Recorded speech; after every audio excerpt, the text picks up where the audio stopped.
Okay, guys, the Springboks have done it, coming through with a big win over Italy, 42-24, just moments ago.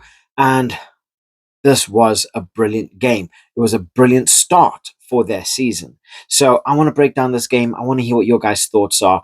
And I want to hear what you guys have to say in relation to Morné van den Berg, because I thought he put in a stellar performance. So please like and subscribe. It really does help the channel grow. And let's break it down. So first up, Andre Pollard fumbling the ball a minute or so into the game. I was like, oh, this is going to be a long game. This is this is not going to be nice. But the Springboks, they were too strong. We saw this from the outset. They were so dominant when it came down to the mauls, the rucks, the scrums. They were dominant. We saw brilliant phases of play by Damien Dialende, Jesse Creel. They were just there. They were so dominant with their ball carrying ability, their passing range. They were just there. They were so good, so quick. And this South Africa, yes, they were a little bit rusty. There was a little bits that they needed to kink out, which is expected. This is early. This is the early part of their year, and they are only going to get better. They're just working off a bit of that ring rust, as you can call it. But honestly, one of the biggest players that I'm so happy we are getting to see is Tsituka. This guy is an absolute monster, bagging himself another try, and he just can't stop scoring. He got two up against the Barbarians. He got another one here. This is his first official cap for the Springboks, and started it with a try. He was dominant. He was making such big tackles. He was an absolute nightmare.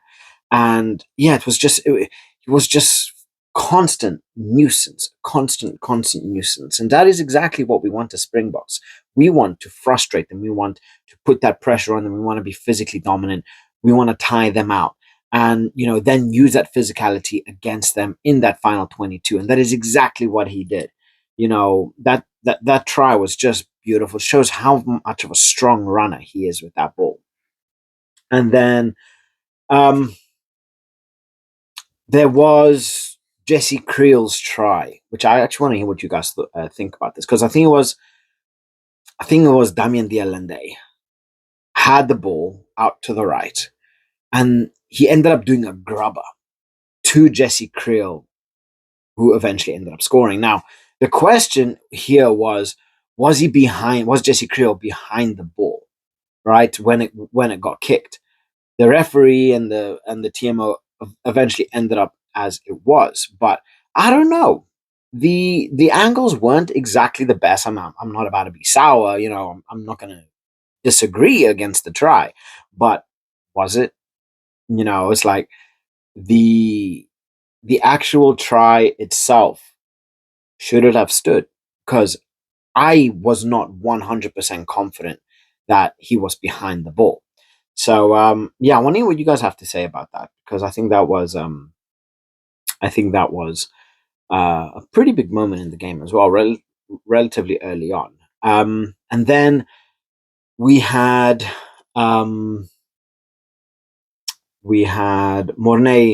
van den Berg, who I believe ended up getting two tries, and he's actually putting in good performances here. I am not upset with it. Honestly, I'm happy that there's no Hendricks or things like that. I'm actually quite enjoying watching Van den Berg playing. He's got good pace. He's got good tempo. His thinking, his ability to think, off the ball is brilliant. And yeah, bagged himself a couple of tries as well. What better way to make yourself known to Rassie than getting yourself on the scoreboard? So yeah, the guy was absolutely brilliant today. Same thing with Arendse, ended up getting amazing runs. He was so good defensively. Same thing with Cheslin Colby. Yes, he didn't exactly have those highlight reel game, but he put in the shift. He did what was needed to do, and yeah, just like working it. Actually, no, I am wrong about Tsituka, because Tsituka had his try cancelled off. Yes. So now that I think about it, because we had Van der Berg, we had Jesse Creel getting in tries early on, taking it 14-0. And then Italy got a pen 14-3. And then Arendt, no, Mornay van der Berg, he got the second try. Or was it? Yes, yes, yes, yes. It was. And that one brought it 21-3. Yeah, this is confusing. And then Tutuka, he went over for a try, but it was disallowed because of obstruction. And again, I wasn't too confident in relation to that. Um, in relation to that call, but it is what it is. Now, we saw Zuliani come through with a try, absolutely brilliant, well deserved, heavy ruck work, and ended up powering through for the try. No issues with that. Zuliani, I know how much of a beast he is, so no surprises there. Um, and then when everybody erupted was when the bomb squad came on. Came on the 46th minute. They really, really just they just light up the show, you know. And now South Africa didn't exactly have the strongest of second halves. Italy actually played very, very well and ended up actually closing that gap, quite significantly prior to prior to the final whistle being blown. They actually put a lot of pressure on South Africa.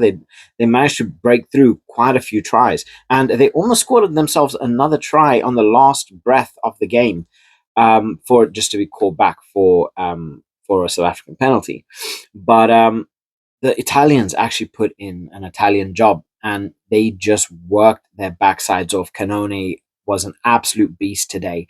He was really their saving grace at times as well. And he put in a shift for the entire squad. But ultimately, it was a little bit too little too late. They weren't able to consistently keep that pressure on the box. But this is definitely something for the Springboks to work on because they let off they let off the foot, the gas pedal. They started to coast, and the Italians really started to, put that pressure on and really started to make them sweat and work, which is why we saw a couple of tries being scored by the Italians late on in the second half. But right now, my biggest moment for the game, specifically for me, was Cheslin Colby's try saving tackle. That was just classic Cheslin Colby. He's that bulldog mentality, manages to grip it around, and then he just swings out. And it's just because of that tenacity and that speed that he comes at that was actually able to be done. He saved South Africa there, and the way that the Italians were playing, that could have that could have changed the game quite heavily. Considering you know at moments through the game they were so positive, they were so quick, and they put a lot of pressure on the Springboks, especially when it came down to that counter-attacking rugby. they you know they really, really made South Africa's sweat.